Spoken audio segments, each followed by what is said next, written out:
Dzień dobry Państwu, witam wszystkich wirtualnych maszynistów i sympatyków symulatorów kolejowych w kolejnym odcinku z gry Train Sim World 5. Dziś poprowadzimy lokomotywę Baureihe 101 Expert i wykonamy bardzo ciekawy scenariusz. W skrócie, mamy falę upałów, mamy 38 stopni i mamy pociąg bez klimatyzacji. Miejmy nadzieję, że elektronika wytrzyma tak niekomfortowe warunki i bezproblemowo dojedziemy do stacji docelowej. Jak nam pójdzie? Zobaczcie sami.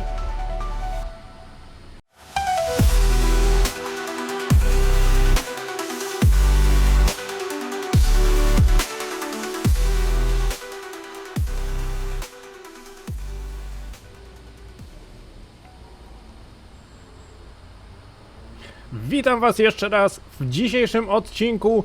Patrząc na pogodę, którą mam za oknem, dopasowałem dzisiejszy scenariusz. Aktualnie u mnie jest dobre 34 stopnie i wcale się nie zapowiada na to, że będzie chłodniej. Dlatego postanowiłem poszukać pasującego scenariusza i przypadkiem znalazłem właśnie scenariusz ze 101 w wersji Expert. Nic nie będziemy tutaj się skarżyć, wchodzimy na pokład, siadamy na miejscu i pomału przygotowujemy jednostkę do jazdy. Najpierw nastawnik kierunku jazdy na pozycję 0 i ustawiamy do przodu. Aktywujemy kabinę, aktywujemy tutaj cały hamulec zespolony. Wstajemy, światła 3 białe z przodu. Teraz przechodzimy do naszego układu, do naszego komputera pokładowego i wpisujemy kolejność cyfer. Tu mamy u góry podane, co mamy wpisać, a ja Wam jeszcze tutaj dodatkowo powiem, co która cyfra oznacza. 9 jest to rodzaj pociągu, BRH, czyli Bremshunderste. Jest to setna hamowania, w naszym przypadku 180%. Do tego długość pociągu ZL, czyli Zuglänge, jest to długość pociągu, około 260 metrów. Do tego VMZ, czyli maksymalna prędkość składu, w naszym przypadku 200 na godzinę. Więcej nie może ten skład wyciągnąć, ponieważ jedziemy lokomotywą, która maksymalnie 200 osiąga. Meldujemy cały system, wprowadzamy dane do komputera pokładowego i pomału możemy sobie usiąść na naszym siedzisku. Otwieramy drzwi po prawej stronie, wpuszczamy pasażerów. Ja tylko rzucę okiem, czy mamy światła z przodu włączone. Wygląda na to, że tak. 3 światła białe z przodu, tak jak być powinno. W tym momencie patrzę jeszcze tutaj, błędów pokładowych nie ma, komputer jest czysty, bardzo dobrze. Wychodzimy z tego. Do radia niestety nie jestem w stanie się zameldować. Widocznie scenariusz nie uwzględnia tutaj meldowanie do radia. Jeszcze tutaj można spróbować, żeby się zameldować manualnie do sieci. Ale z tego co kojarzę, nic tu nie można było zrobić. Poczekamy chwilę. Tak jest. Netz GSMR nicht verfügbar. Co oznacza, że jest niedostępna. Dodatkowo włączymy sobie jeszcze nasz generator chaosu. Odważę się dzisiaj tutaj na generator chaosu na 3-krotnie wyższe prawdopodobieństwo, że coś się spapra, więc na pewno będzie ciekawie, ale nie gwarantuję, że dojedziemy do naszej stacji końcowej. Także na 100% będzie dzisiaj bardzo interesujący odcinek. Przełączmy sobie tylko tutaj na wieczorny tryb, żeby to po prostu tak nie oślepiało. I co? W zasadzie to wszystko. Wyjrzymy jeszcze przez okno.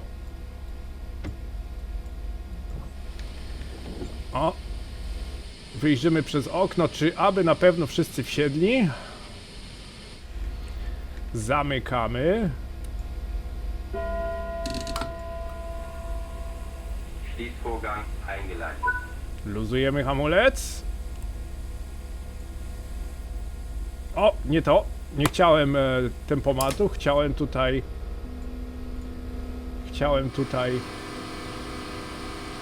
wajchę od mocy, naszą przepustnicę. Wszystko wygląda jak być powinno. Bezpiecznie możemy odjechać z naszego peronu. Bardzo dobrze. Zamykamy okno. Oj! Nie. Żadnego tutaj żadnego nagłego hamowania od Sify. Okej. Zestresowałem się troszeczkę. Panika, żeby nie złapać nagłego hamowania. Akurat czuwak aktywny uaktywnił się w momencie, kiedy wyszedłem z okna. Normalnie jadąc w oknie mogę czuwak kasować. Jest tutaj nawet specjalne... Tutaj, w tym miejscu jest specjalny guzik do kasowania czuwaka, czyli maszynista, który sobie wygląda przez okno, może właśnie ten czuwak sobie bez problemów skasować. Akurat w tym momencie czuwak się uaktywnił wtedy, kiedy wylazłem z okna. No, trudno. Dobra, znajdujemy się na linii kolejowej Rosenheim-Salzburg. Wyjeżdżamy z Salzburga, czyli opuszczamy Austrię, jedziemy w kierunku Niemiec. Zaraz będę miał nagłe hamowanie. Przez monitoring restrykcyjny osiągnąłem 45 km, prawie osiągnąłem 45 km na godzinę, a to jest maksymalna prędkość restrykcyjnego monitoringu. W tym momencie mogę sobie właśnie zasadniczo włączyć tutaj tempomat. O, właśnie. Ustawmy sobie to na ten 60, na to 60 km na godzinę. Cicho. Jeszcze zasilanie wagonów, ponieważ mi się tutaj ZS świeci. Zug Sammelschiene. Można by było to przetłumaczyć jako szyna zbiorcza. Jest to po prostu olbrzymi kabel, który po prostu biegnie przez cały pociąg i jest to główne zasilanie wagonów. Elektryka, oświetlenie, ogrzewanie, niby klimatyzacja, której dzisiaj akurat nie mamy na pokładzie. Według scenariusza normalnie te wagony są klimatyzowane, no ale jak to w Niemczech bywa, nie wszystko tutaj działa tak jak powinno. Co za tym idzie, niektórzy pasażerowie naprawdę są marudni, ale w sumie nie dziwię im się, jadąc latem pociągiem osobowym, bez klimatyzacji, podczas fali upałów, mogłoby być nieciekawie i na pewno nie byłoby to zbyt komfortowo.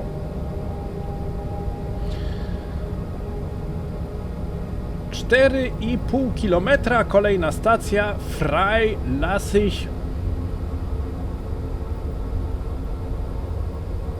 W sumie dawno nie grałem tej linii kolejowej i jeszcze dawniej nie grałem lokomotywy 101 w wersji Expert. Aż muszę powiedzieć, że naprawdę cieszę się, że mam ten scenariusz. Akurat scenariusz naprawdę podpasował do tego, co się dzieje za oknem u mnie. W tym momencie, w ten weekend mam naprawdę falę upałów tutaj u mnie, w Zagłębiu Rury, w okolicach Dortmundu.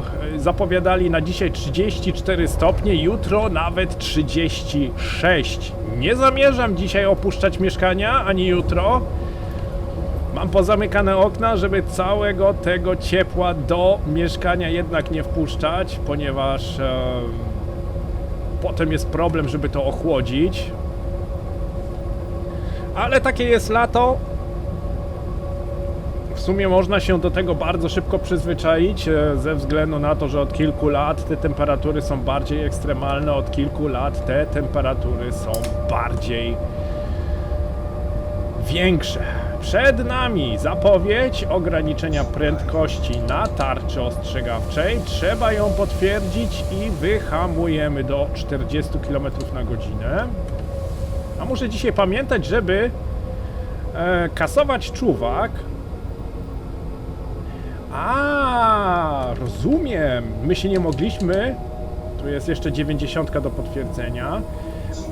My się nie mogliśmy zalogować do radia ze względu, że byliśmy po austriackiej stronie. A zaraz zobaczymy, jak wjedziemy do Freilassig, zobaczymy, czy będziemy mogli się tutaj po niemieckiej stronie zalogować. Zapowiedź odcinka bezprądowego, do tego mamy semafor, od którego możemy jechać 50 km na godzinę. Dwa pomarańczowe światła na tarczy ostrzegawczej mówią o czerwonym semaforze, który jest przed nami. Potwierdzamy w PZB i pomału się tutaj toczymy, pomału się tutaj rolujemy ze względu na to, że mamy tutaj odcinek bezprądowy. Zaraz nam tutaj całe zasilanie zgaśnie i będziemy musieli tutaj po prostu wyłącznik szybki jeszcze raz załączyć. O właśnie, od razu się zrobiło cicho w lokomotywie, od razu praktycznie cały system ustał. Ja tutaj włączę wyłącznik szybki. Nie chcę złapać. O, teraz. Poklikało. Och, uwielbiam te dźwięki. Uwielbiam tą lokomotywę. O!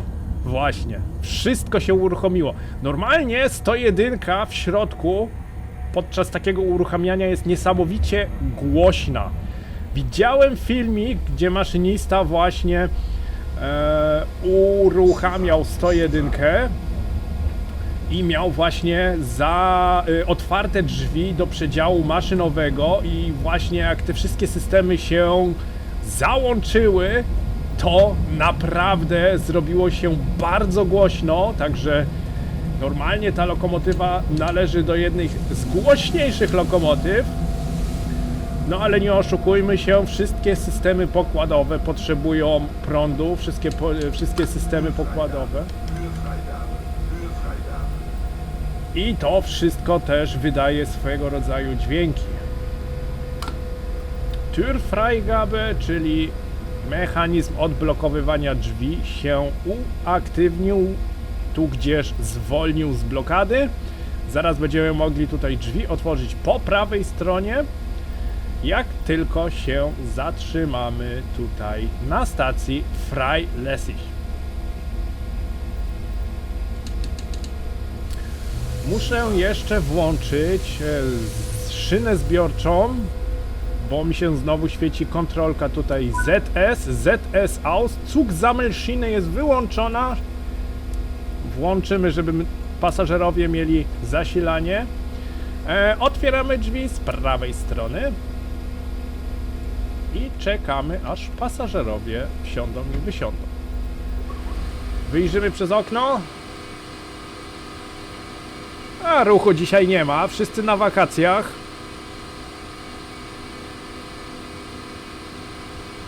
Jako tako dużo pasażerów nie ma. Na pokładzie na pewno kilku siedzi, ale jak widać mało kto czeka na nasz pociąg. O, piękny zachód słońca. Ta letnia pora, do tego zachód słońca, mój ulubiony moment na prowadzenie pociągu. Zamknijmy drzwi. Schließvorgang eingeleitet. Dobra. Ach, muszę hamulec wyluzować. Wyluzuję hamulec? Nie, nie wyluzuję. Czekajcie, no to zróbmy tak i tak.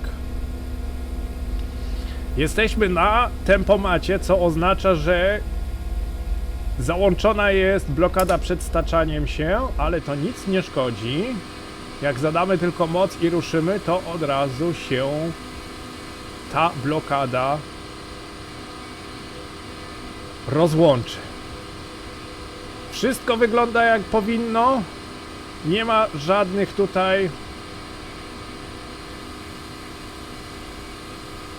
coś, co poprzełączałem. Dawaj. Dawaj, lalka. Coś tu poprzełączałem. Zaraz zobaczymy, czy pociąg będzie normalnie jechał, ze względu na to, że przed chwilą tu gdzieś poklikałem.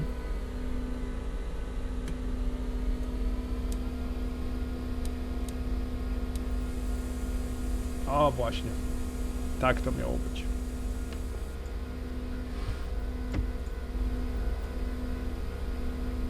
A, jednak nie. Zaraz zobaczymy. Stojąc w oknie, chciałem fajnie zrobić, ale stojąc w oknie wziąłem i... Hamulec nie chcę wyluzować. Zaraz będę musiał wyłączyć ten tempomat.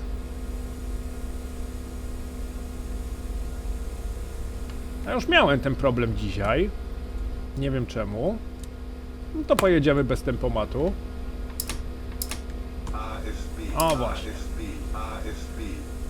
Już miałem dzisiaj ten problem, nie wiem dlaczego.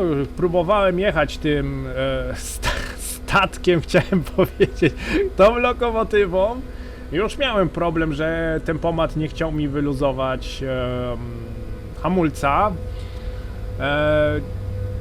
Taka krótka ciekawostka, właśnie 101 ma wbudowany w tempomat zabezpieczenie przed staczaniem się, co za tym idzie. Jeżeli mamy włączony tempomat, to przy postoju aktywują się hamulce lokomotywy i jest to bardzo przydatna sprawa, bardzo przydatna rzecz na dworcach, które są lekko pochylone, bo nie wszystkie dworce, jakby nie było, nie wszystkie dworce są płaskie, niektóre są pochylone, mają tam 0, ileś procenta i właśnie na tych dworcach takie zabezpieczenie jest bardzo praktyczne, właśnie ze względu na to, że podczas tego, że drzwi są otwarte, pasażerowie wsiadają i wysiadają, jeżeli podczas wsiadania lub wysiadania zacząłby się staczać pociąg, mogłoby się to skończyć naprawdę tragicznie. Dlatego coś takiego jest naprawdę bardzo fajnie zrobione. Od tego miejsca wolno nam jechać 140 km na godzinę. Kolejna 101 leci w kierunku Austrii. Ale głośna. O, już mamy błąd.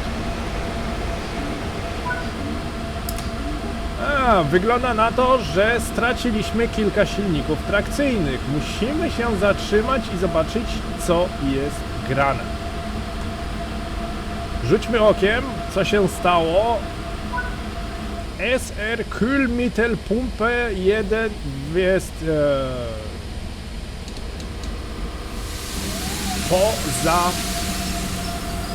nie jest aktywowana i jeszcze jeden błąd jest. Się pojawiło od razu, że jest hamowanie nagłe. Okej, pompa układu chłodzeniowego jest wyłączona. Co należy zrobić? Jeżeli jedziemy, mamy wyłączyć silniki trakcyjne specjalnym soft key, czy specjalnym kluczem. Możemy jechać dalej z maksymalną prędkością 10 km na godzinę do następnego zatrzymania. Jeżeli jedziemy pod wpływem LZB, musimy się zatrzymać. A co nam mówi system, jeżeli już stoimy?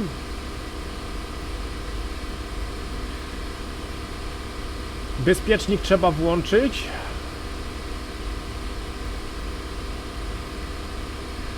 I włączyć silniki trakcyjne. No zobaczymy, jak to pójdzie. Stoimy na środku szlaku, co mi to nie bardzo tutaj pasuje.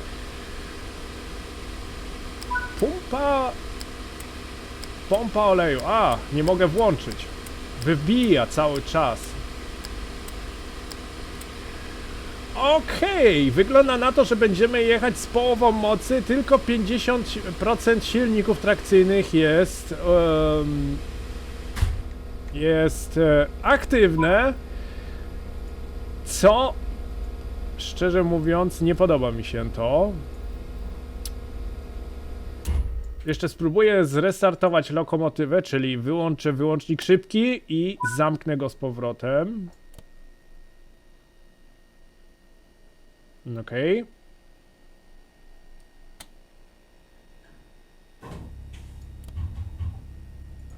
Störung, Störung, Störung.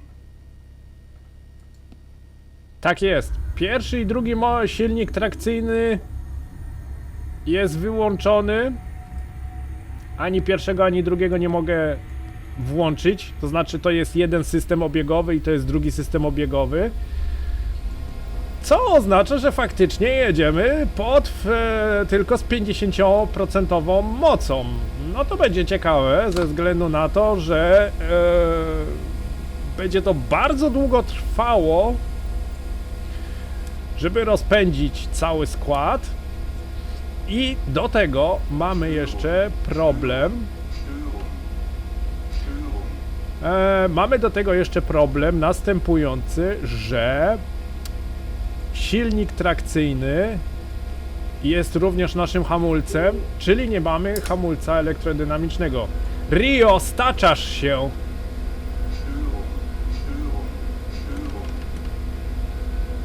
No, dawaj lalka, nie w tą stronę, w drugą! Chciałem się zameldować do radia, bynajmniej wypróbować, czy mogę się zameldować, i zaczął mi się staczać pociąg, nie zauważyłem tego. Dawaj lalka, dawaj! Połowa mocy!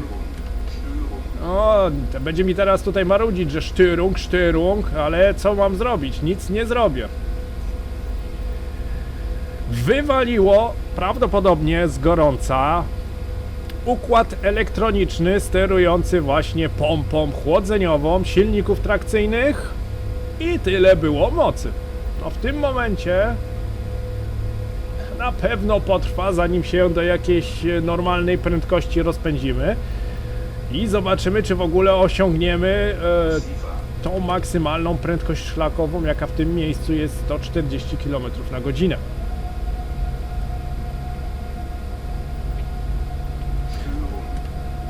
Powiem szczerze, że jazda tą lokomotywą nigdy nie jest nudna.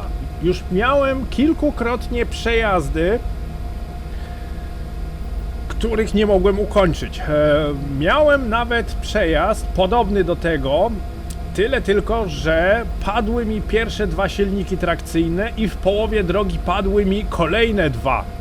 Co oznacza, że oba te systemy, to całe sterowanie elektroniczne silników trakcyjnych po prostu mi zdechło. Nie miałem mocy w ogóle. Jedyne co mogłem, to zadzwonić do Hansa i powiedzieć, żeby wysłał lokomotywę, żeby mnie ściągnęła, bo nie mogłem w ogóle ruszyć pojazdem. No jak są 4 silniki trakcyjne wyłączone i nie ma możliwości załączenia ich, lipa. Muszę tylko teraz uważać, mamy tutaj dwa błędy i jeżeli muszę to tutaj obserwować, ponieważ mamy jeszcze włączony generator chaosu razy 3, czyli jest 3-krotne większe prawdopodobieństwo, że coś jeszcze dodatkowo się zepsuje. Także zapowiada się ciekawie. W tym momencie jedziemy z połową mocy według komputera pokładowego, ponieważ jeżeli wchodzimy na wykres tutaj błędów, mamy błąd pierwszy i błąd drugi, możemy sobie tutaj strzałkami przeskakiwać między błędami i lokomotywa ma w sobie wbudowane podpowiedzi, taką jakby checklistę tego, co maszynista musi zrobić podczas danego błędu. Pierwszy guzik jest V większe niż 0, co oznacza, że co maszynista może z błędem zrobić podczas jazdy, i drugi guzik jest V równe 0, co oznacza, że maszynista ma checklistę do dyspozycji podczas postoju. Cicho, nie sifuj mi tu, nie przeszkadzaj. Czyli w tym momencie, zobaczmy sobie ten drugi błąd, podczas jazdy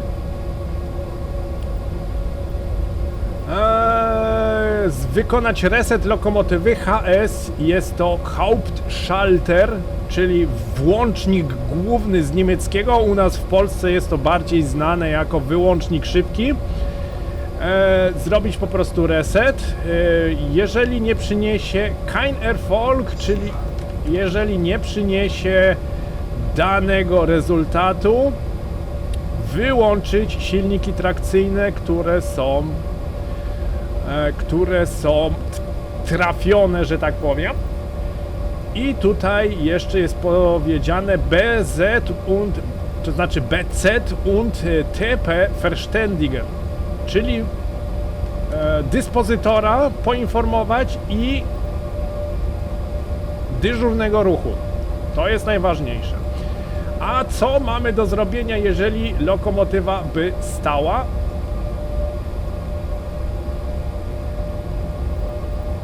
Hauptschalter sonst mit Fahrtaste quittieren, czyli tutaj tym potwierdzić guzikiem, ale robiliśmy już reset i nie pomogło. Wyłączyć silniki trakcyjne soft key, czyli tym tutaj kluczem, guzikami, które są tutaj w pulpicie. Zugdaten korrigieren, czyli musimy w tym momencie poprawić dane w komputerze pokładowym, który znajduje się tutaj. Na pewno nie byłoby 200 km na godzinę, tylko byłoby 100 bądź 160 i do tego mielibyśmy na pewno mniejszą setną hamowania, czyli pociąg po prostu gorzej by hamował. Tam stała zapowiedź 110. Do tych 110 się tutaj rozpędzimy. W sumie spróbuję jeszcze raz włączyć tutaj tempomat. Wstawię na 110 i niech to się tutaj utrzymuje. Piękny zachód słońca, ale mniej piękne tutaj błędy. ASG. Tutaj jest nawet przycisk do wyłączania tej grupy silników trakcyjnych. I tutaj również stoi również poinformować dyżurnego ruchu i dyspozytora. Nic nie zrobimy z tymi błędami, jedyne co, to musimy tutaj obserwować drogę i na 100% będziemy mieli problemy tutaj z utrzymaniem maksymalnej prędkości, z rozpędzaniem się oraz z hamowaniem elektrodynamicznym. Dwa silniki trakcyjne to jest połowa mniej mocy hamowania elektrodynamicznego w lokomotywie.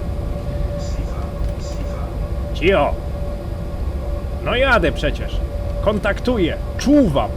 Od tego miejsca 100 km na godzinę. Jesteśmy troszeczkę za szybko, ale nic nie szkodzi. Zaraz sobie tutaj lokomotywa dohamuje. Kolejna stacja Traunstein za 16 km. Uwielbiam dźwięki tej lokomotywy. Jedna z lepszych lokomotyw, jeden z lepszych dodatków. Mimo to, że dodatek Train Sim World Baureihe 101 Expert jest jednym z droższych dodatków. Bardzo dużo osób narzekało na cenę, bardzo dużo osób źle się wypowiadało o tym dodatku, że się nie opłaca, że za drogo, ale szczerze wam powiem, ja nie żałuję wydanych pieniędzy. Dodatek wyszedł rok temu w sierpniu, a dokładnie 20 sierpnia. Szczerze powiem, że nie czuję tego, żeby ten dodatek już miał rok na swoim koncie, że już tak długo jest z nami i tak długo można się tutaj bawić już właśnie w prawdziwego maszynistę, bo jakby nie patrzeć, jest to najbardziej zaawansowany model jazdy, najbardziej zaawansowana technologia i mechanika prowadzenia lokomotywy, jaką do tej pory wprowadzono do gry Train Sim World.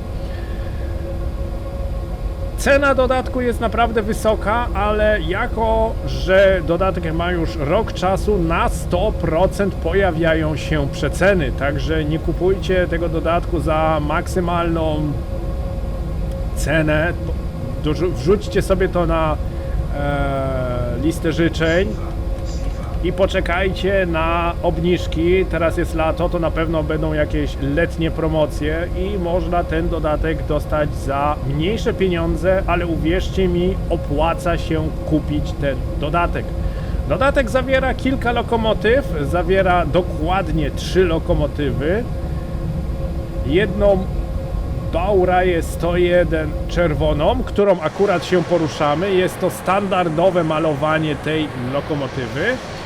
Jedną lokomotywę Bauraję 101 w białym malowaniu i jedną Bauraję 101 z nowoczesnym, zmodernizowanym wyświetlaczem tutaj prędkości. Zamiast tego analogowego wyświetlacza, tego analogowego prędkościomierza i zadawania mocy mamy tutaj wyświetlacz, na którym po prostu wszystko jest już elektronicznie wyświetlane. Do tego, jak już zauważyliście, mamy wagon sterowniczy Intercity, który jest równie dobrze zrobiony, równie ciekawie się nim prowadzi i naprawdę bardzo fajnie... O, dostałem nagłe hamowanie od Sify.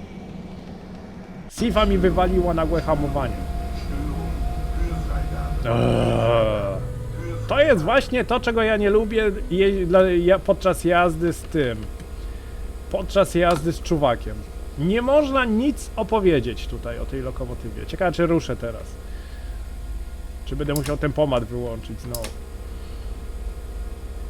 Spróbujemy ruszyć. Jeżeli nie będzie lokomotywa reagować, no to moc zadana, ale hamulec wyluzował. Nie, muszę wyłączyć tempomat. No to będzie ciekawie, bo się staczamy.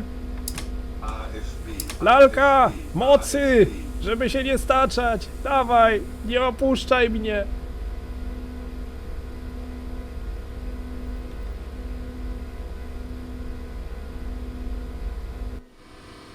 Nie w tą stronę.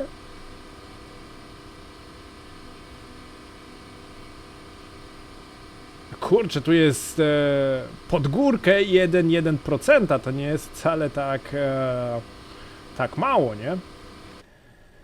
Wracając do wagonu sterowniczego, muszę pamiętać, żeby tutaj Sifę kasować.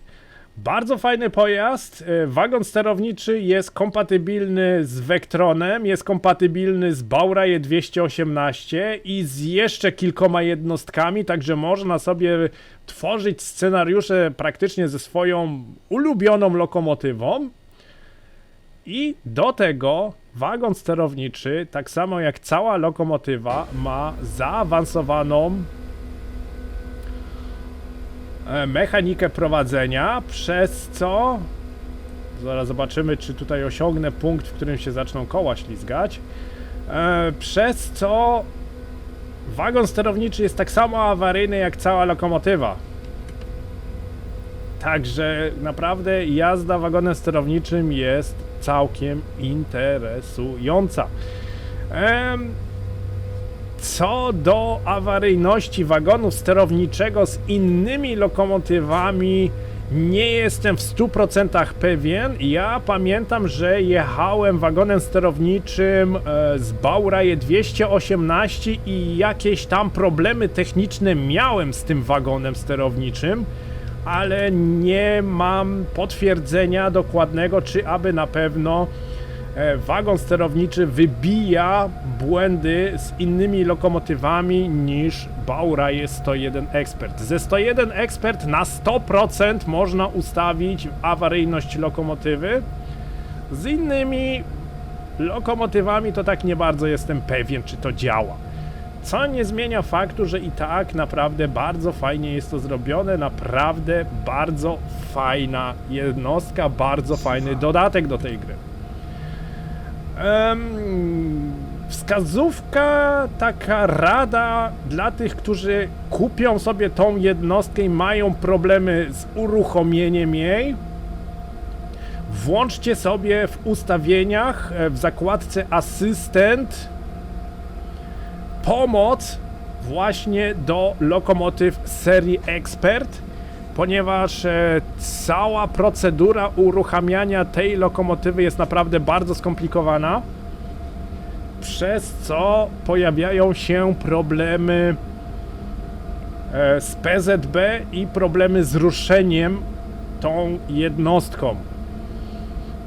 Jeżeli mamy asystenta wyłączonego, to PZB nie będzie aktywne.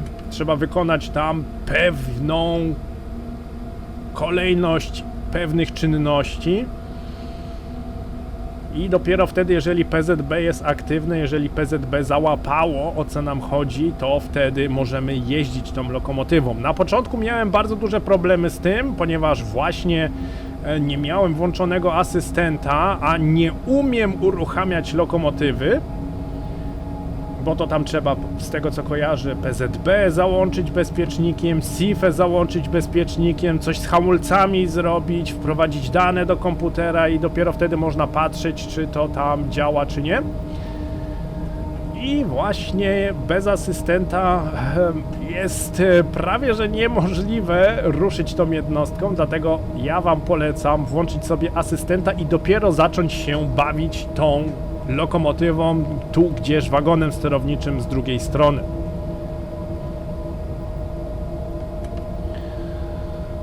62 km na godzinę. Powiem szczerze, że mocy nie mamy i to naprawdę czuć. Mamy tylko dwa silniki trakcyjne. Silnik trakcyjny numer 3 i numer 4 są to dwa tylne silniki trakcyjne, czyli praktycznie pierwszy wózek jest wyłączony, drugi wózek jeszcze działa. Zobaczymy, czy dojedziemy w ogóle do stacji końcowej. Jak już powiedziałem, mamy włączone generator chaosu razy 3, czyli mamy potrójne prawdopodobieństwo, że coś się stanie. I do tego mamy jeszcze czuwak, który mi tutaj dokucza. Ja z czuwakiem to tak ogólnie nie jeżdżę, chyba że prywatnie, wtedy jeżeli naprawdę koncentruję się na tym, co się przede mną dzieje. No jakby nie patrzeć, nagrywając filmik, to staram się do was rozmawiać, staram się z wami tutaj kontaktować i opowiadać, co tutaj się przed nami dzieje, czym jedziemy, troszeczkę danych technicznych tutaj opowiedzieć. Staram się tutaj właśnie bardziej i więcej opowiadać, niż koncentrować się na drodze.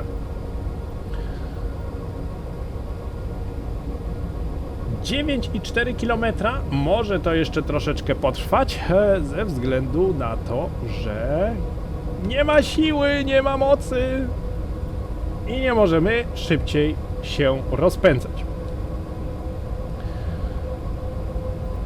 Co do samej lokomotywy, lokomotywa naprawdę niesamowita, lokomotywa jest niezastąpiona. Baureihe 101 była tą lokomotywą, która obsługiwała głównie przejazdy Intercity ze względu na własną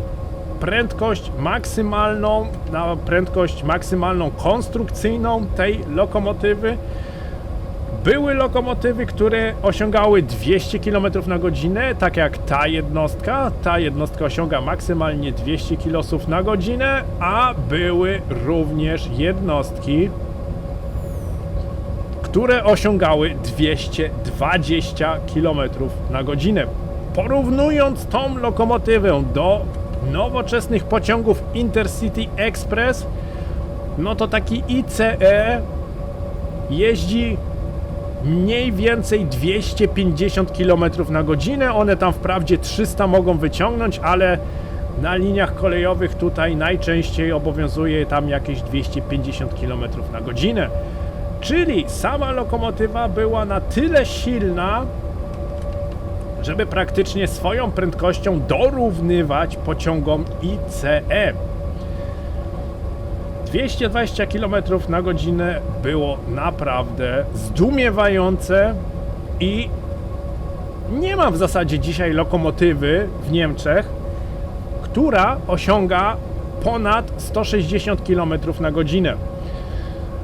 Jak już w kilku moich filmikach wspominałem, Deutsche Bahn zdecydowało się na fakt, że pociągi Intercity nie będą osiągać więcej niż 160 km na godzinę. Jeżeli pasażer chce jeździć z prędkością szybszą i chce szybciej dojechać do jakiejś stacji docelowej, musi kupić bilet na pociąg Intercity Express.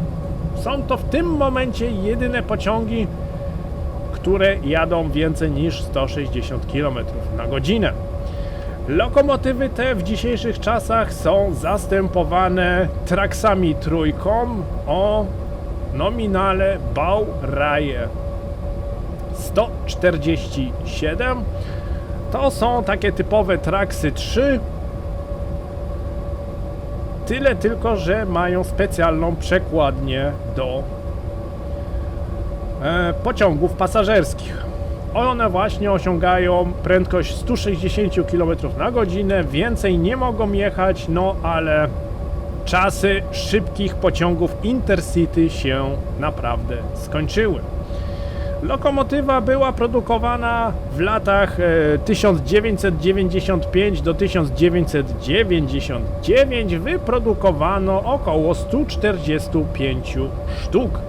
Osobiście kilkukrotnie widziałem 101, szczególnie na dworcu głównym w Dortmundzie, skąd jeżdżą duże ilości pociągów Intercity w kierunku całych Niemiec. Nie tylko w stronę, nie wiem, Berlina, ale również na Bawarię, czyli tam Monachium, Nürnberg, na północny zachód, czyli Frankfurt, Stuttgart i tak dalej. Z Dortmundu po prostu wyjeżdżają pociągi Intercity we wszystkich kierunkach. Kilkukrotnie 101 widziałem, ale jak już wspominałem, w tym momencie częściej widać podpiętą białą 147 niż 101. Trochę muszę tu podhamować, bo przed nami ograniczenie prędkości do 40 km na godzinę. Oj, nie podoba mi się to, chociaż przyznam, że i tak dobrze hamuje ta jednostka. Mimo dwóch wyłączonych silników trakcyjnych, co można zobaczyć na lewym monitorze, podniosły się tylko dwa żółte paski, co oznacza, że tylko dwa silniki trakcyjne hamują hamulcem elektrodynamicznym.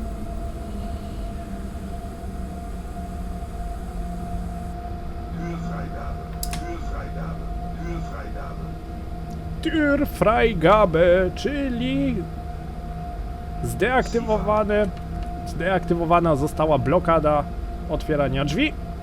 Przed nami semafor świecący się na zielono i pomarańczowo, od tego semafora 40 km na godzinę, pod spodem ukośna tarcza ostrzegawcza świecąca się na zielono i pomarańczowo, od następnego semafora również 40 km na godzinę. Potwierdzamy tą tarczę ostrzegawczą w PZB. Mruga 85, do tego magnes 1000 Hz i pomalutku tutaj zmierzamy na stację Traunstein. A kolejny pociąg, Baureihe 185, pociąg towarowy. Również jedna z najpopularniejszych lokomotyw towarowych, jeżeli chodzi o Niemcy. Jeżeli chodzi o przejazdy towarowe, Baureihe 101 niby jest uniwersalną lokomotywą, co oznacza, że pociągi towarowe mogłaby prowadzić, ale jak już powtarzałem, ta lokomotywa może prowadzić pociągi, ale nie musi. To znaczy może, ale tego nie stosuje. 220 km na godzinę jest to prędkość, która naprawdę jest ważna dla przejazdów pasażerskich i szkoda takiej lokomotywy po prostu na przejazdy towarowe. Do przejazdów towarowych jest potrzebna lokomotywa z małą prędkością, ale z siłą pociągową. Ölfreigabe. Ta lokomotywa ma typową przekładnię do przejazdów pasażerskich 220 km na godzinę. Żadna lokomotywa towarowa nie wyciągnie, ponieważ przekładnia jest inna. I dlatego nigdy nie widziałem ani w internecie, ani na żywo 101 z pociągiem towarowym. Chociaż w internecie jakbym na pewno pogrzebał, dobrze pogrzebał, to gdzieś na 100% jakieś zdjęcie bym znalazł, ale uwierzcie mi, Sifa. nie stosuje się tej lokomotywy do przejazdów towarowych. Tu się zatrzymujemy.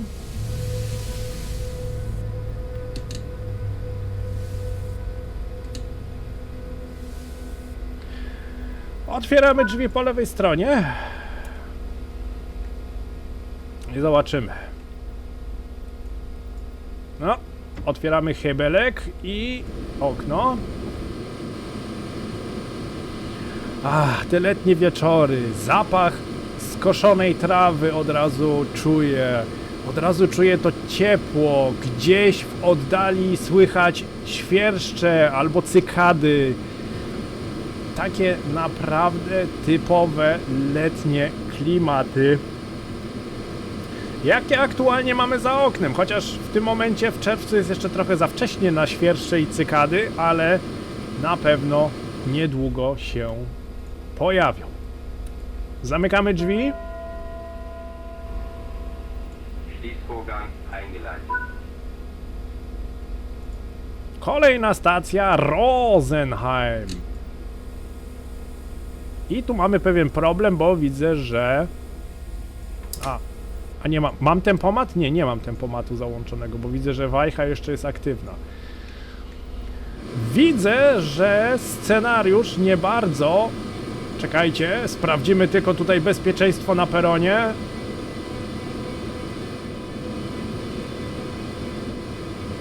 Wszystko jest ok, nikt nie krzyczy, to zamykamy okno, a w sumie mogę zostawić okno otwarte. Rosenheim za 0 metrów, a w zasadzie Rosenheim jest za kilometrów 39. Scenariusz tutaj nie domógł. No, ale znamy to, nie wszystkie scenariusze w Train Sim World działają.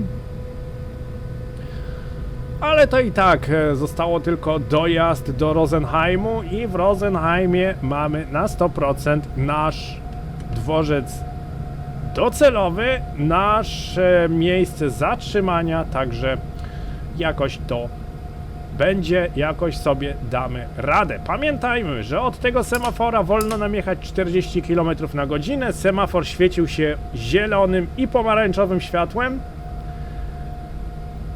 Taka konstelacja świetlna na niemieckim semaforze oznacza, że od tego miejsca wolno jechać maksymalnie 40 bądź 60 km na godzinę w zależności od rozkładu jazdy, którego tutaj nie ma.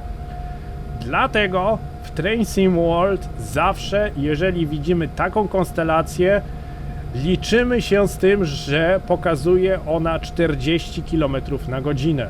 Nie szybciej. Bo naprawdę czasami zdarza się tak, że my sobie pomyślimy, ach, 60 wjadę w rozjazd, będzie cacy. No jednak nie.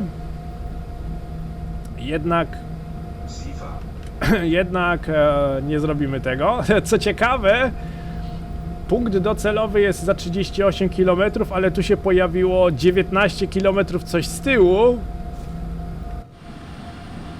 2 miejsc zatrzymania jeszcze nie miałem. No ale nie przejmujemy się tym.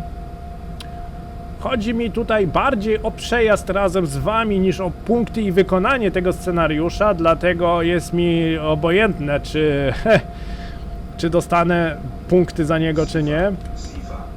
Dla mnie w tym momencie liczy się zabawa i dla mnie w tym momencie liczy się przejazd razem z wami. Razem z wami na pokładzie, wy sobie siedzicie z tyłu w wagonach, podróżujecie razem ze mną i na pewno się zastanawiacie, co ten baran robi za sterami maszyny, jeżeli co chwila pociąg się zatrzymuje albo się stacza. No ale cóż zrobić, tak to już jest. Dawaj lalka, więcej mocy! 110 możemy jechać maksymalnie, a ty tutaj marudzisz z rozpędzaniem się.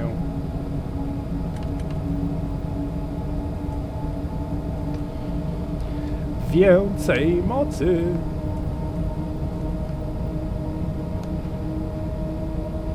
Ale to już w sumie nie jest pierwszy scenariusz, którego nie można zrobić w tej grze. W tej grze zdarzają się naprawdę bardzo często scenariusze, których nie można ukończyć. Dobrze, że w rozkładzie jazdy wprowadzili opcję usuwania składów z torowiska, bo ile razy mieliśmy sytuację, że my sobie jedziemy normalnie torem, a przed nami pojawia się jakaś jednostka, która nagle stoi na czerwonym semaforze. My nie możemy jechać dalej, bo jednostka jest przed nami, druga jednostka nie skręci i praktycznie nie wjedzie w jakiś rozjazd, żeby nam ustąpić drogi.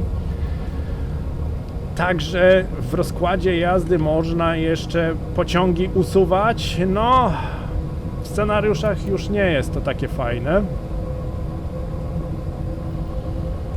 Ale podejrzewam, że jest może nie tyle co programowaniem scenariusza, jest to spowodowane, co zapowiedź do 90. Podejrzewam, że silnik graficzny tutaj coś nawalił, czyli tutaj błędy są na pewno spowodowane ze strony Unreal Engine 4, że po prostu... O! Haha! Wygląda na to, że pasażer pociągnął za hamulec awaryjny. Musimy poczekać na więcej informacji. Czy chcecie mnie naprawdę tutaj w bambuko zrobić? No nie żartuj. Który tam pociągnął za hamulec awaryjny?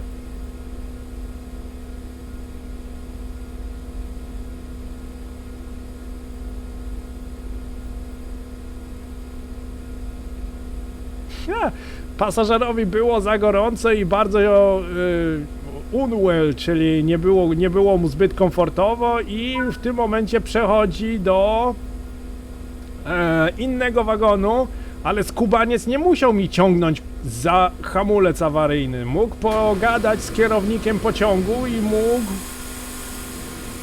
i mógł... O kurczę, muszę wysiąść z jednostki. Mógł pogadać z kierownikiem pociągu i na pewno by się z kolegą dogadał, żeby po prostu... Żeby na pewno... zmienić miejsce na bardziej komfortowe. Wiecie co? Zaciągnę trochę hamulec, żeby nie było, że wysiądę z jednostki i mi się zacznie jednostka staczać. Musimy zresetować tutaj wajchę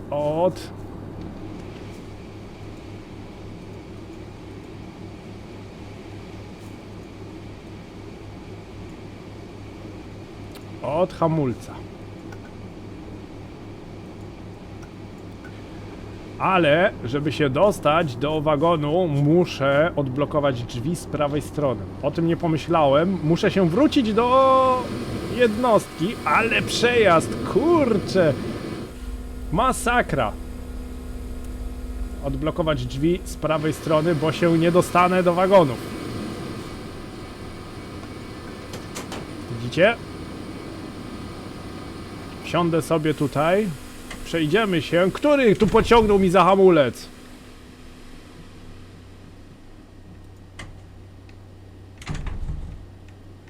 Co jest? Te dźwięki Wszystko jest naprawdę świetnie wykonane. Chłodzenie. Myślałem, że wyjęta jest krata skądś, ale... Wszystko jest ok.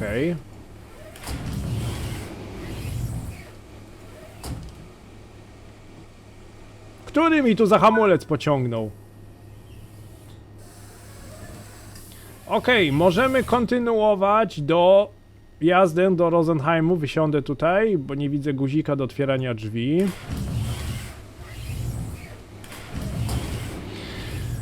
Szczerze wam powiem, praca maszynisty jest naprawdę bardzo kompleksowa. Jeżeli maszynista faktycznie musi, chociaż tą czynność na 100% wykonałby kierownik pociągu, a nie maszynista, tudzież konduktor albo osoba sprawdzająca bilety, na 100% maszynista tego by sam nie robił, ale jak interesująca jest praca maszynisty, z iloma problemami maszynista musi się praktycznie zmierzyć. Nie ma tego, że gościu siedzi sobie na fotelu i patrzy tylko do przodu.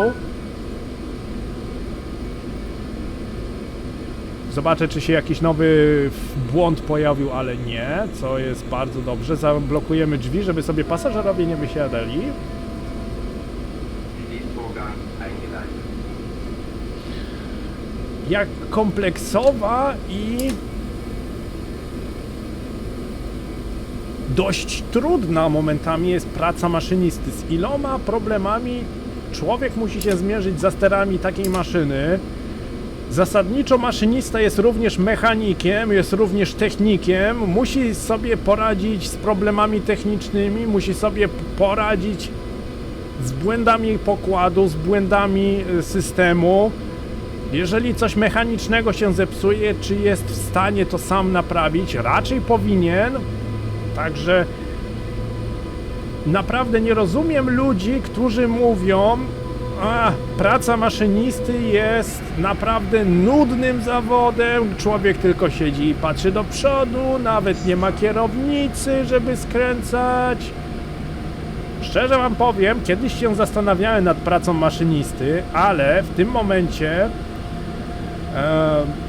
z informacji, które do tej pory zebrałem, z informacji, które wyczytałem w internecie, z gazet, oglądałem filmiki, maszynista ma tyle odpowiedzialności,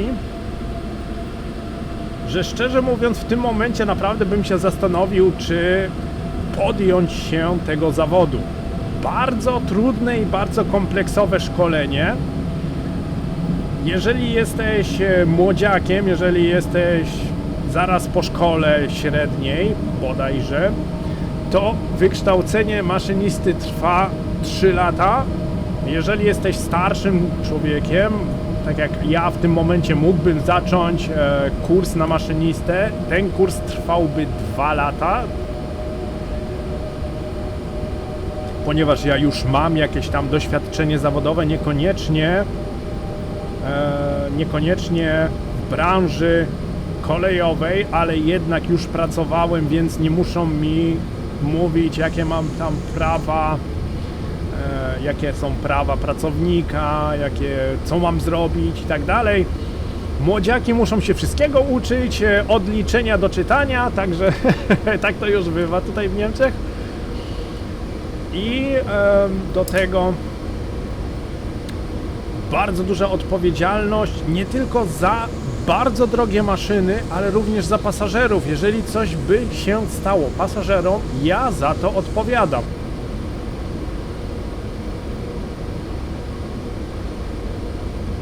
Także w tym momencie bardziej podoba mi się byciem wirtualnym maszynistą. Kurde, ale głośno, może jednak zamknijmy to okno. Bycie wirtualnym maszynistą niż w rzeczywistości. Poza tym przyznam, że godziny pracy maszynisty też by mi nie bardzo odpowiadały. Ja jestem osobą, która lubi późno wstawać i długo w nocy siedzieć. A jak sobie pomyślę, że maszynista, jeżeli ma jakąś nocną zmianę, musi o 2, na przykład o 2 w nocy wstać, jechać na dworzec, przygotować maszynę i gdzieś ma 4., 5. wyjazd. Jezu, to ja bym chyba zasnął w kabinie. O, z tym miałbym na pewno problem. Nie jestem taki skory, nie jestem taki chętny do bardzo wczesnego wstawania. Mam od zawsze, od kiedy tylko pamiętam, mam z tym problem.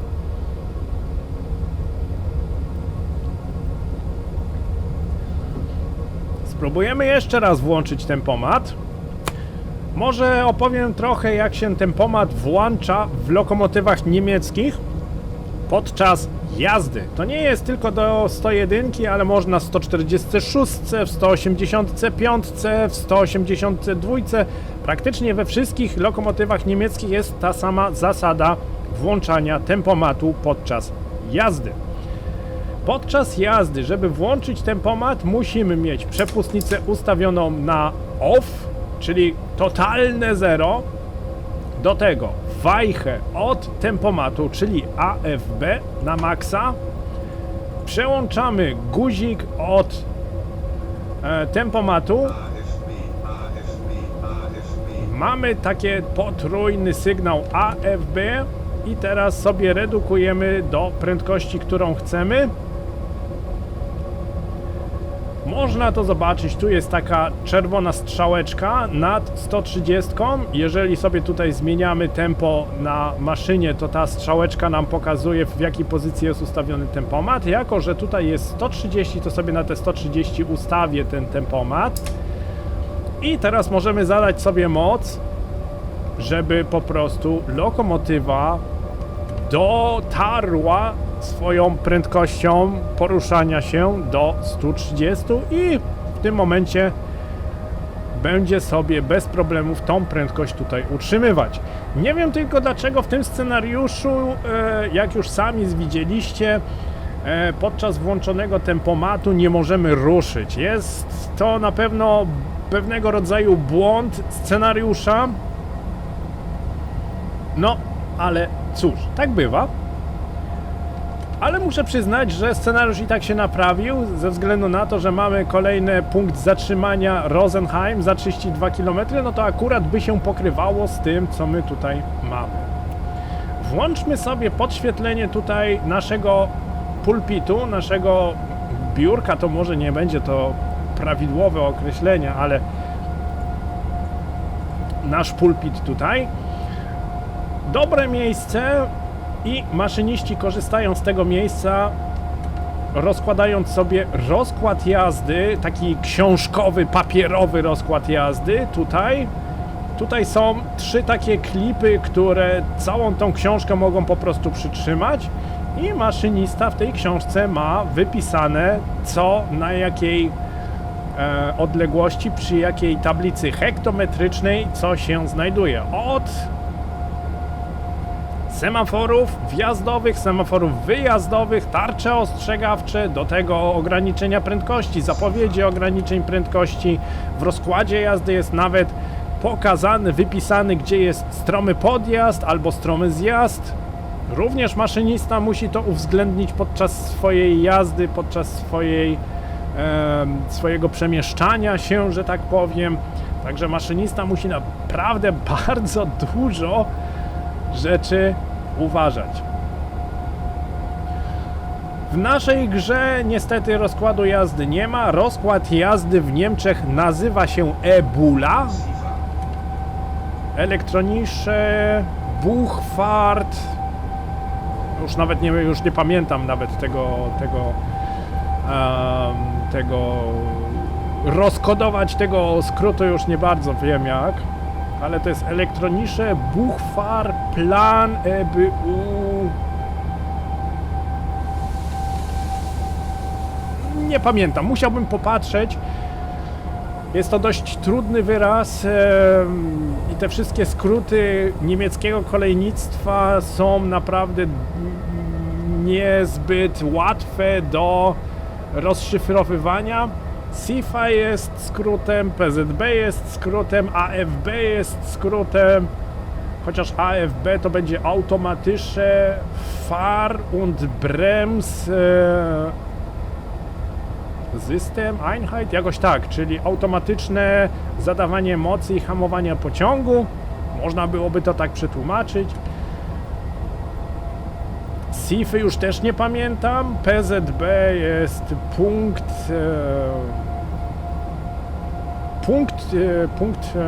Zugbeeinflussung, jakoś tak. LZB jest też skrótem, jest to Linienzugbeeinflussung. Och, tych skrótów w Niemczech jest naprawdę... Całe kolejnictwo jest wszystko praktycznie skrótami oznakowywane.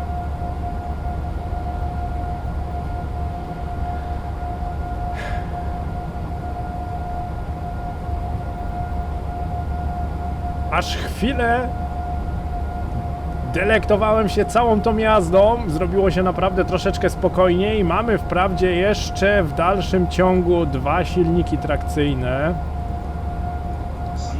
Sifa. ale w tym momencie nie pojawiają się żadne inne problemy. Całe szczęście, bo jeżeli coś by się jeszcze teraz pojawiło, to na pewno byłoby zabawnie. Ale mamy jeszcze 24 km na to, żeby jakiś błąd jeszcze tutaj dowaliło. Zobaczymy, jak to będzie. Co do samej lokomotywy, niestety od 2021 roku 101 są już usuwane z rozkładów jazdy. Są naprawdę skrupulatnie wymieniane na 147 i właśnie jednostki te będą trafiały na złom, będą odstawiane na tor boczny. Te, które są już naprawdę bardzo zużyte, są odstawione na złomowanie, są przeznaczone już na rozbiórkę. Te, które są zmodernizowane i są w lepszym stanie, są odstawione na tor boczny w razie czego, jakby były potrzebne. Już pewna taka historia była, kilkukrotnie nawet w Niemczech. Ja znam 2 takie historie, gdzie lokomotywy, które, nie tylko lokomotywa, ale również jednostka trakcyjna, były odstawione już do kasacji, ale jednak w pewnym momencie jeszcze je wprowadzono do rozkładu jazdy, żeby po prostu pomogły natłokowi pasażerów, jakie były po prostu w danym roku dostępne. Taki przypadek był na przykład z jednostką trakcyjną ICE o napędzie dieslowym. Jest to jednostka ICE TD. Takim pociągiem jechaliśmy już w Train Simulator Classic i właśnie ICE TD były przeznaczone do przemieszczania się po liniach niezelektryfikowanych. Właśnie na takich liniach chciano zrobić połączenia ICE, takie bardziej komfortowe, z większą prędkością. Jednostki te jednak się nie bardzo sprawdziły i były odstawione na tor boczny do sprzedania lub do kasacji. Wycofano te jednostki kompletnie z obiegu, wycofano te jednostki z wszelakiego rozkładu jazdy, ale w 2008 roku, kiedy to w Niemczech odbywały się Mistrzostwa Świata w piłce nożnej, właśnie jednostki ICE-TD wprowadzono z powrotem do rozkładu jazdy, żeby po prostu nadążyć z transportem fanów piłki nożnej, które się przemieszczały tutaj między niemieckimi dużymi miastami. Wtedy te jednostki jeszcze wprowadzono do rozkładu jazdy i ponownie je wykorzystywano. Potem wiadomo, te jednostki zostały sprzedane, część tych jednostek ICE-TD zostało sprzedane do Danii. Sprzedaż właśnie tych jednostek nawet oferowano spółce PKP, ale Polacy się nie zdecydowali na wprowadzenie takich szybkich i nowoczesnych jednostek na polskie tory. Rok 2008-2010 nie był zbyt udanym rokiem, jeżeli chodzi o polskie kolejnictwo. A i właśnie zdecydowano PKP, że nie odkupi tych jednostek. W sumie szkoda, bo były to naprawdę bardzo luksusowe jednostki i mogły jeździć po Polsce. Jednostki napędzane silnikiem spalinowym, więc praktycznie mogły jeździć wszędzie. No ale mentalność Polaka, to co niemieckie to B i nie chcemy tego co niemieckie. No ale taka już jest nasza natura, niestety.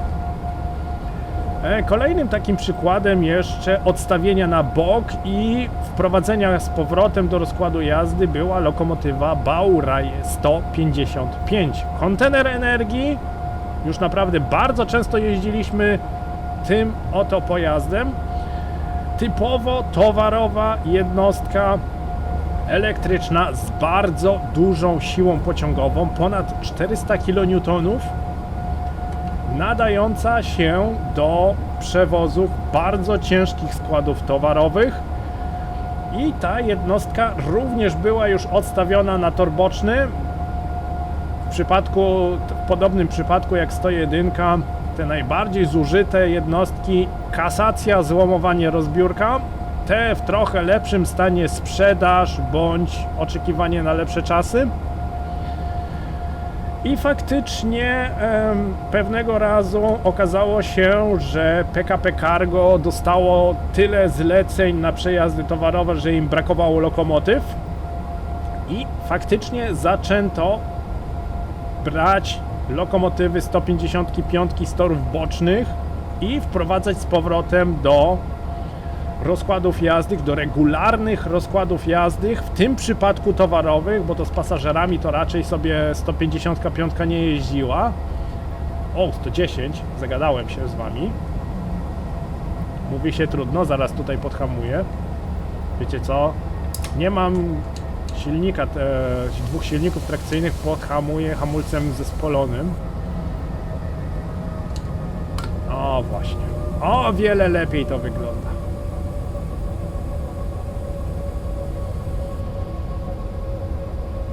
No i właśnie, że jak w przypadku Baureihe 155 i ICE TD, również 101 została odstawiona na tor boczny. Szczerze mówiąc, czy te jednostki jeszcze jeżdżą, powinny jeszcze jeździć. Dawno już nie byłem na dworcu głównym w Dortmundzie, więc nie jestem tak up to date, jeżeli chodzi o pociągi Intercity. Szczerze mówiąc, muszę się przejechać i zobaczyć, co się dzieje. Już naprawdę dawno nie byłem na dworcu głównym w Dortmundzie. Ale podejrzewam, że te zmodernizowane jednostki, te, które naprawdę zostały niedawno wyprodukowane i zmodernizowane, na pewno jeszcze uczęszczają, ale 101 ogólnie widuje się coraz rzadziej.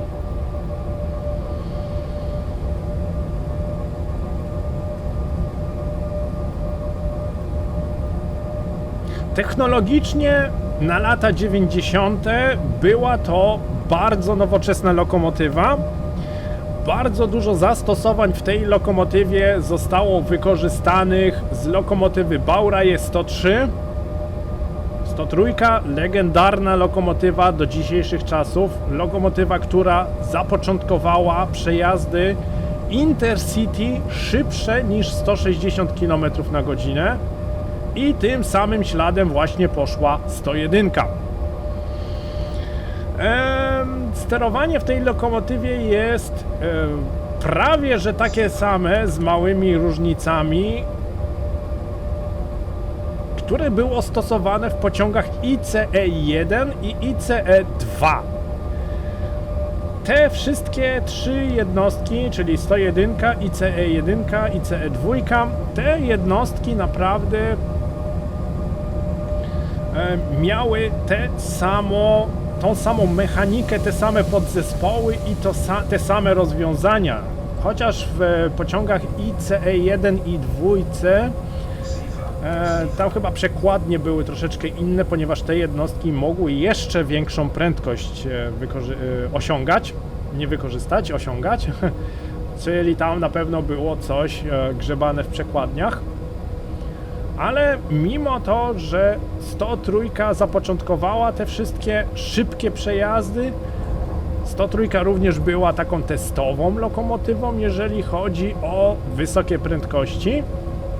I powiem wam, że naprawdę bardzo fajnie im to wyszło, że naprawdę... no faktycznie, bo mi się przecież zapis gry skasował i kilka leveli muszę teraz tutaj nadciągnąć. Wracając do jednostki, naprawdę bardzo fajna jednostka. W w tym momencie bardzo historyczna jednostka i na pewno jednostka, która się kojarzy z bardzo wysokimi prędkościami przejazdów Intercity. Pierwsza lokomotywa, czyli Baureihe 101001, została odmalowana w bardzo ciekawy kolor.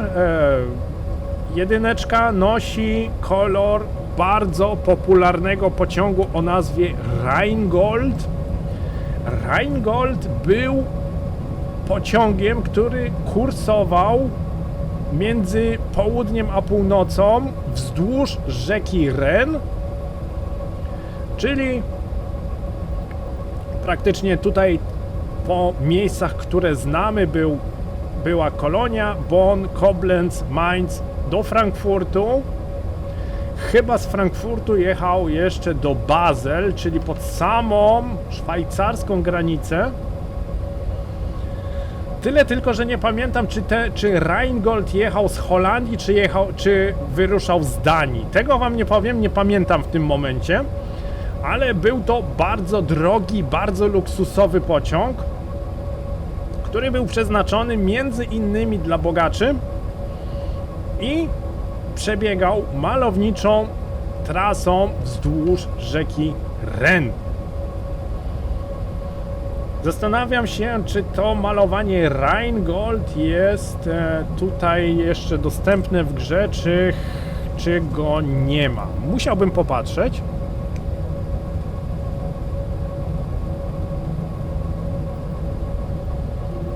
Zastanawiam się, czy to malowanie jest.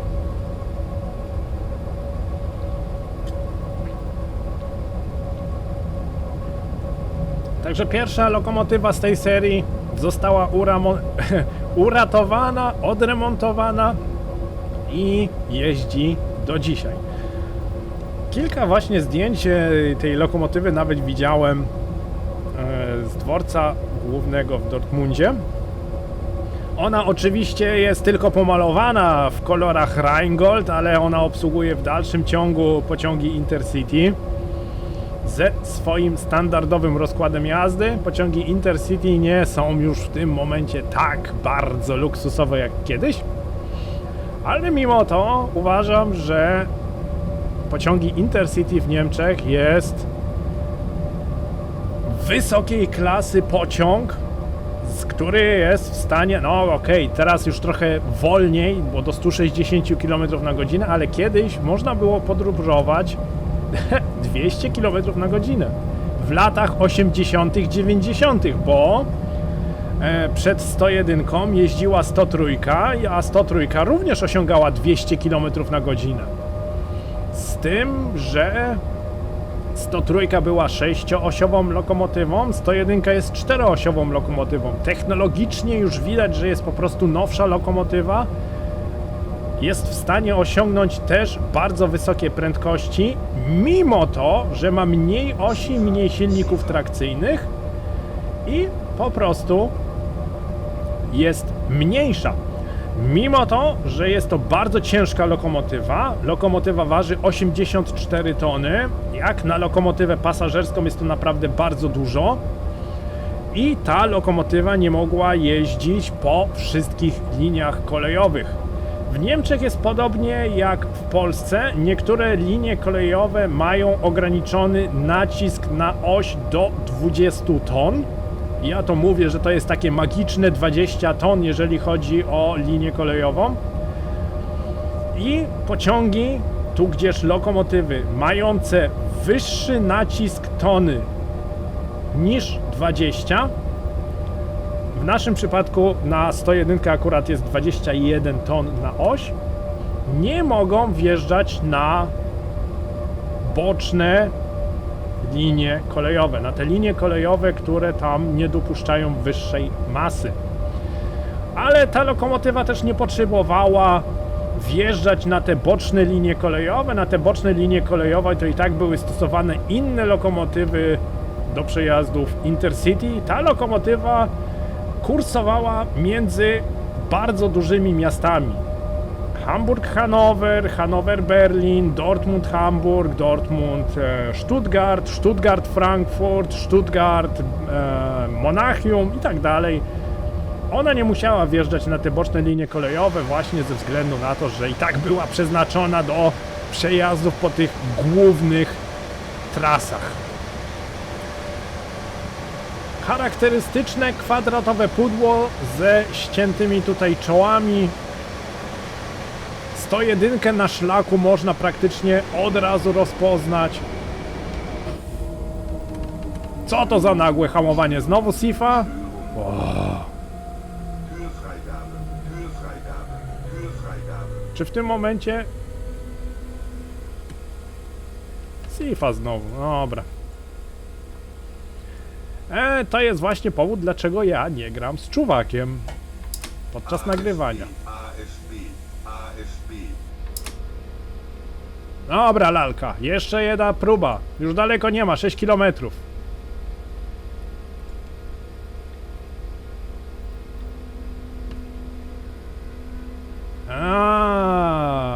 Daję radę.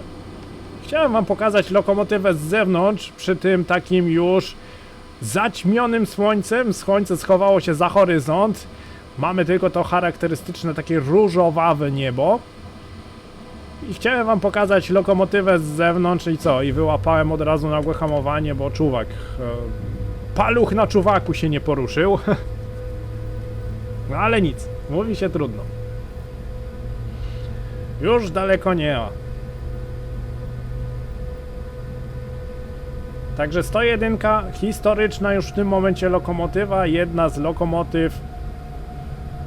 Nie jest tak legendarną lokomotywą jak była Baureihe 103, ale mimo to znalazła swoje zastosowanie i bardzo dużo Niemcom kojarzy się właśnie z bardzo szybkimi przejazdami Intercity.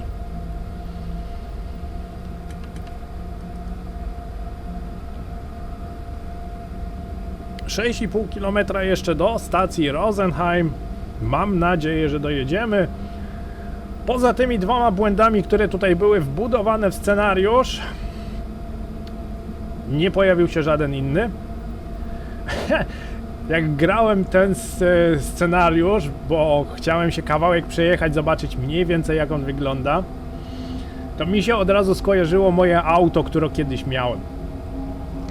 Miałem swego czasu BMW trójkę z rok produkcji 2004. I pamiętam, że za każdym razem, kiedy na dworze były upały, za każdym razem, kiedy na dworze były te fale gorąca, kiedy temperatura dłuższy czas utrzymywała się ponad 30 stopni, za każdym razem skichał mi się jakiś sensor przy silniku. Sensor od wałka rozrządu mi się spalił, potem mi się spalił sensor od ABS-ów. Potem pamiętam, że jeszcze sensor ustawienia wałka rozrządu mi się tam też jakoś spaprał. Za każdym razem, kiedy było gorąco, mogłem liczyć się z tym, że zdechnie mi jakiś sensor. Zapowiedź ograniczenia prędkości do 80. Musimy troszeczkę zwolnić. I właśnie musiałem się tutaj naprawdę uśmiać. No bo mamy tutaj scenariusz. Fala gorąca, 38 stopni na dworze. Bez klimatyzacji. Od razu wiadomo, że elektronika nie lubi takich sytuacji, nie lubi takich momentów. I mi się od razu skojarzyło moje stare auto, które już dawno poszło na złom, ale to były czasy, ojejku. 80. Zbliżamy się już dużymi krokami do stacji Rosenheim, stąd te ograniczenia prędkości tutaj.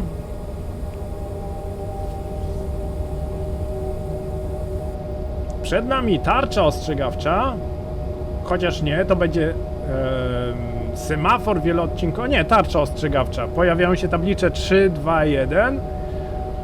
tarcza ostrzegawcza mruga, co oznacza, że nastąpi zmiana ograniczenia prędkości do 90 km na godzinę i R mówi o tym, w jakim kierunku jest ułożone torowisko. W tym przypadku R, czyli Rosenheim.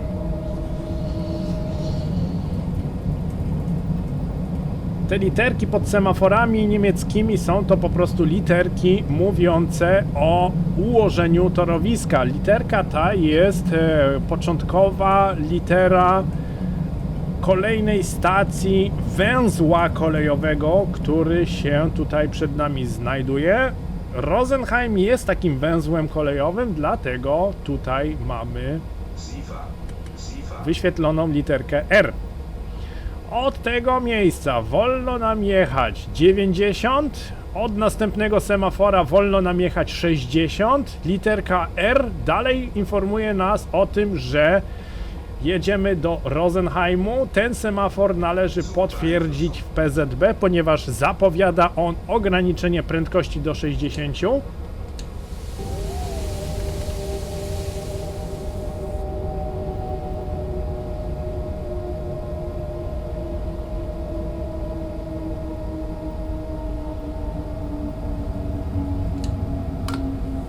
Tutaj mamy powtarzacz, który mówi również o tym, że od następnego semafora 60 km na godzinę. Trochę mi się za mocno przyhamowało. No ale nic nie szkodzi, i tak wjeżdżamy już na dworzec główny w Rosenheim, czyli tutaj nasza podróż dobiega końca. Od tego semafora wolno nam jechać 60 km na godzinę. Pomarańczowe światło na tym semaforze mówi o tym, że przed nami jest czerwone. Semafor wieloodcinkowy, świecący się na pomarańczowo. Semafor można minąć, w tym przypadku z prędkością 60 km na godzinę. Kolejny semafor jest na stój. No dobra, my się tutaj zbliżamy do stacji dworca głównego w Rosenheim. Tym samym nasz przejazd dobiega końca. Dziękuję serdecznie za uwagę, dziękuję serdecznie za wspólnie spędzony czas. Mam nadzieję, że Wam się filmik spodobał, mam nadzieję, że dobrze się bawiłeś podczas dzisiejszego przejazdu, że opowiedziałem Wam kilka ciekawych informacji, pokazałem Wam tutaj dodatek do tej gry. Jeżeli tak, zostaw lajka pod filmem, zostaw swój komentarz i zasubskrybuj kanał, by nie przegapić pozostałych filmików z serii, z tematyki symulatorów kolejowych. Gramy nie tylko w Train Sim World AB, ale również w Train Simulator Classic, tu gdzieś czasami pojawia się Simrail, także tych odcinków, tych filmików kolejowych troszeczkę się na kanale pojawia. Za 700 metrów mamy postój. I taką zepsutą lokomotywę oddajemy koledze, który pojedzie tą lokomotywą dalej. Chyba że stoi gdzieś tutaj zaparkowana jeszcze jedna 101 i lokomotywa zostanie po prostu podmieniona. Kto wie, kto wie.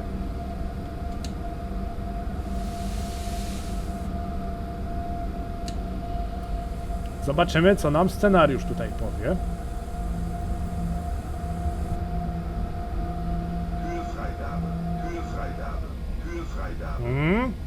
Blokowanie drzwi zostało deaktywowane. W tym momencie możemy odblokować drzwi po prawej stronie, bo po prawej stronie mają wysiąść pasażerowie.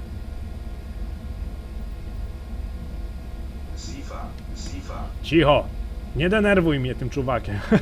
Kurde, złapać nagłe hamowanie 2 razy właśnie przez czuwaka.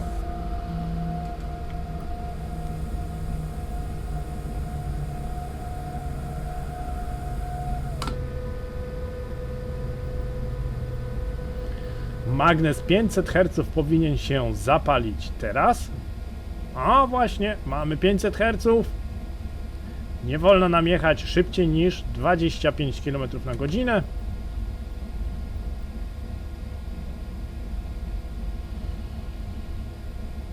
Jeszcze chwila koncentracji, bo mamy się tu zatrzymać. Chciałbym dociągnąć do tego stopnia, który tutaj jest pokazane.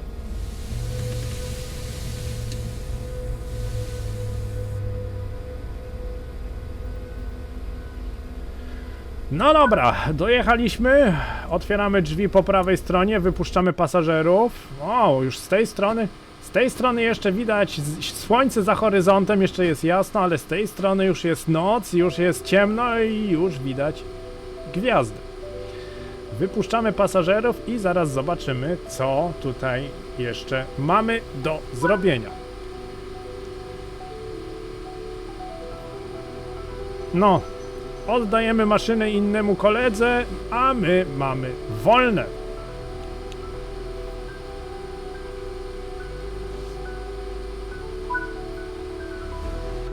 Tak jest, miałem dość sporo przekroczeń prędkości, ale i tak dostałem platynę za przejechanie scenariusza. 15 000 punktów trafia na moje konto.